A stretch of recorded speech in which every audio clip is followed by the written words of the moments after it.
Have you ever noticed how the world seems to grow quieter with age? The calls don't come as often, visits become rare, and sometimes it feels like people have slowly drifted away. Many believe it's just what happens as we get older.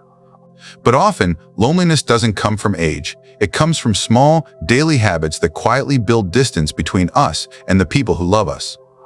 Today, I want to talk with you, heart to heart, about 8 habits that slowly push people away and make life lonelier than it needs to be. The good news? Every one of these can be changed. With a few small adjustments, you can rebuild connection, warmth, and peace in your later years. So, my dear friend, make yourself comfortable, take a slow breath, and listen closely. Because sometimes, the smallest changes make the biggest difference. Habit number 1, refusing to adapt to technology. In today's world, connection often happens through a screen. Many older adults say things like, "I don't understand phones," or "computers aren't for me." But what if I told you that learning just one small thing could open the door to a whole world of love and connection?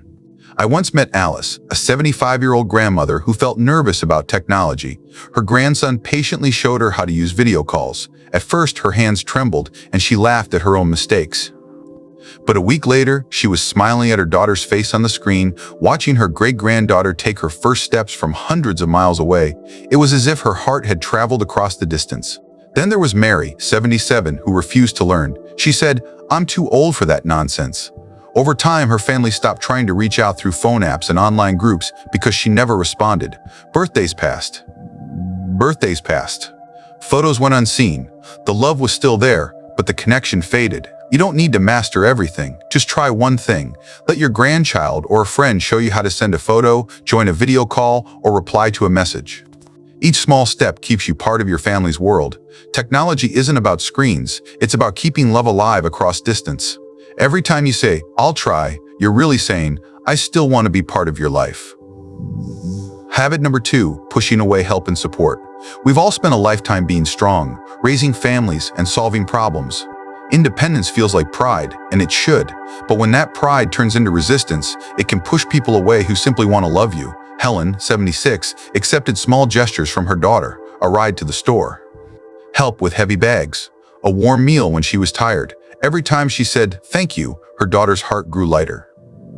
Helen's gratitude made her family want to do even more. Margaret, 78, was different. Whenever her son offered help, she snapped, "I can do it myself." She thought she was protecting her independence, but what she didn't realize was that every rejection hurt her son a little more. Eventually, he visited less, not out of anger, but because he felt unneeded. Accepting help doesn't mean losing control. It means allowing others to express love. It tells them, "You matter to me." The next time someone offers support, say, "I'd appreciate that." You'll feel lighter and they'll feel closer. Remember, when you accept help, you're not taking something, you're giving someone else the gift of caring for you. Habit number 3, complaining too much. Life changes with age. Bodies ache, energy fades, and sometimes it feels like nothing works the way it used to. It's normal to feel frustrated. But when every conversation turns into a list of complaints, people start to avoid those conversations, not because they don't care, but because they leave feeling heavy. Linda, 70, had arthritis and loneliness after her husband passed away, but she made a choice. She wouldn't let complaints rule her voice. When someone asked how she was, she said, "I have some pain today, but my roses are blooming beautifully." That balance of truth and gratitude made people love talking to her. Carol, 72, took a different path. Every call became a storm of negativity. She complained about the weather, her health, the news, even her neighbors. Eventually, her children began to call less because they felt exhausted after every conversation. You don't have to pretend everything is fine, but for every complaint, try to share one good thing. Say, "I didn't sleep well, but I'm grateful for my morning tea." Gratitude doesn't erase hardship, but it softens it. And when your voice carries light, people are drawn to it. Habit number 4, talking only about the past. Memories are treasures. They hold laughter, lessons, and the people we miss most. But when every conversation circles back to the past, those around us can feel left out of the present. Frank, 79, loves sharing his childhood stories. But he also listened to his grandchildren talk about their lives, their hobbies, music, and dreams. He even learned to play a mobile game with them, laughing when he lost. His family adored visiting him because his stories connected the old days with their new ones. David, 81, never left the past. Every talk began with, "Back in my day," and ended with the same old tales.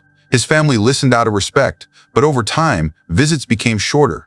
Not because they didn't love him, but because they didn't feel included in his world. The past gives us identity, but the present keeps us alive. Share your memories, but balance them with curiosity. Ask questions. What are you working on? What made you smile today? These small questions remind others that you still care about their now. Memories build bridges when shared wisely, but when we live only inside them, the bridge turns into a wall. Habit number 5, ignoring your health. Many older adults believe that skipping checkups, hiding pain, or avoiding medication makes them strong. But ignoring your health doesn't show strength, it shows fear. And that fear quietly builds distance between you and the people who love you most. Robert, 68, began noticing small changes in his breathing. Instead of waiting, he made an appointment right away. With a few treatments and a change in his habits, he stayed healthy, active, and independent. His family admired his responsibility. Then there was John, 70, who ignored his chest pains for months. "It's nothing," he'd say whenever his daughter worried. One night, his condition worsened, and suddenly the whole family was rushing to the hospital. His daughter cried, not just from fear, but from guilt. Guilt that she hadn't pushed harder to make him take care of himself. When you take care of your health, you're not just protecting your body, you're protecting your family's peace of mind. Every checkup, every pill, every honest conversation about how you're feeling tells your loved ones, "I still want to be here for you." You don't have to do it all at once. Start small. Book one appointment. Tell someone about your symptoms. Eat something nourishing today. Every little action is a promise to yourself and to those who care deeply about you. Your health is not a burden, it's a bridge. It connects your future with the hearts of those who still need you around. Habit number 6. Being financially reckless or secretive money is often a sensitive topic, especially as we get older. Some feel embarrassed to talk about it.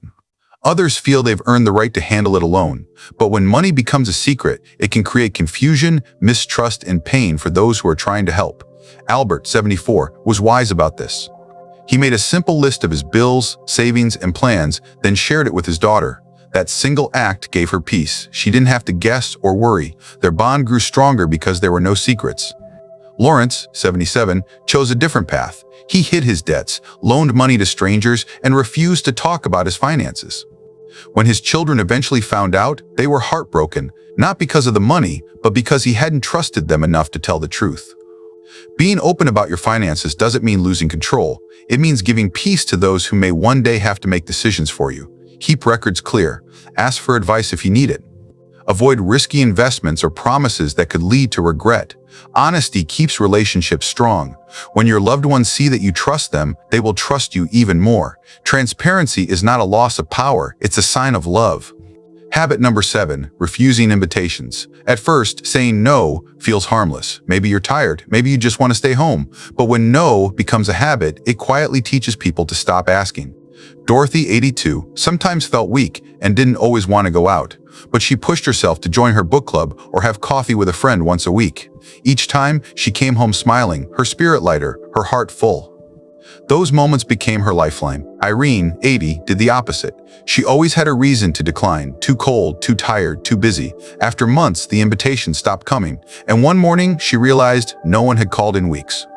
Her silence had built her loneliness. Saying yes doesn't mean overextending yourself. It means allowing joy to re-enter your life. Even one small outing a month, a lunch, a walk, a family visit, can bring laughter and stories you'll remember forever. If your instinct is to stay home, pause and ask, would saying yes make me smile today? Most of the time, it will. When you open your door, you open your heart. And sometimes, that one small yes can remind the world that you're still here, still alive, still ready to live. Habit number 8, criticizing younger generations. This is one of the most common and most damaging habits. It often starts with good intentions. You notice how things are different, how values have changed, how the world moves too fast. But constant criticism of younger people can quietly push them away. Stanley, 83, loved hearing his grandchildren talk about their lives. Even when he didn't understand their slang or music, he listened with curiosity. Sometimes he'd even say, "Show me how that works." His grandchildren adored him for it. He became their favorite storyteller, someone who made them feel respected. Paul, 81, often said things like, "Kids today don't have manners," or "The world was better when I was young." His words weren't cruel, but they carried judgment. Over time, his grandchildren visited less. They felt unappreciated, as if nothing they did was ever good enough. Every generation has its light. You don't have to understand it, just admire it. The next time you feel like saying, In my day, things were better. Try saying, tell me how things are now. That simple shift can build a bridge where there once was a wall. Curiosity keeps the connection alive. Judgment shuts it down. The choice is always yours. Now that you know these 8 habits, take a quiet moment to reflect. Which ones sound familiar? Maybe you've caught yourself doing 1 or 2 without realizing it. That's okay. Change starts with awareness, not guilt. The beautiful truth is that none of these mistakes are permanent. Every no can become a yes. Every complaint can turn into gratitude. Every wall can become a doorway. You can start today, right now. Loneliness is not destiny. It's a message reminding you that it's time to reconnect with others and with yourself. If this message touched your heart, write, I choose connection in the comments and tell us where you're watching from. Your story might be the reason someone else finds the courage to change too. And if you haven't already, make sure to subscribe to Elderly Roots. Here, we talk about love, aging, independence, and peace in a world that often forgets how beautiful growing older can be. Because the future you create in your 70s and 80s isn't defined by what you've lost, it's shaped by the warmth you choose to give and receive. Thank you for watching, my friend. Stay kind, stay curious, and stay connected.